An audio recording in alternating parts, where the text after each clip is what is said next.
Hi, I'm Janice Switlo, and today I want to quote a little something from Mark Twain. He says, "The difference between the right word and the nearly right is the difference between lightning and the lightning bug."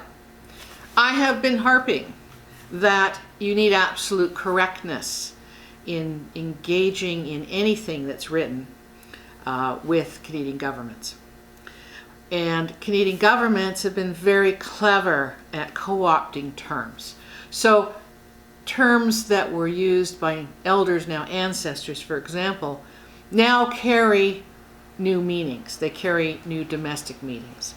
So, and a classic, of course, is with Indigenous nationals in the West saying, hey, we want to do, you need to do a treaty with us. The elders are absolutely correct. Those who were leading those nations at the time were absolutely correct. Under the Crown's duty of fairness, she must continue to obtain permissions as she has done elsewhere.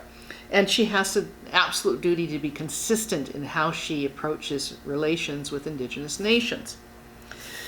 So when they spoke about their title, and they often use our Aboriginal title or our title, then under the Section 35 doctrine, we have these new definitions of the Aboriginal right of Aboriginal title. So using terms that were used before that weren't dangerous and were accurate now carry, as I said, these domestic meanings, thanks to primarily the courts. So when I look, people send me so many agreements and different documents, and usually within the first two paragraphs, and even through the preambles prior to those actual paragraphs of the documents, I can see all the wrong words. And so this is a critical area. The understanding that you cannot rely on terms so loosely. You need to be absolutely certain that what your intention is in using a particular term is actually reflected in that term. And it's that old saying, the English language is, a forked situation, which means, lawyers can manipulate the language.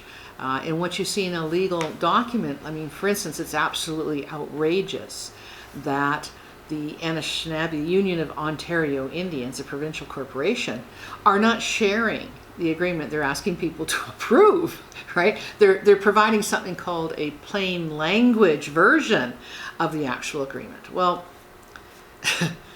that is a marketing tool. That is not informed consent. And that's all I have to say.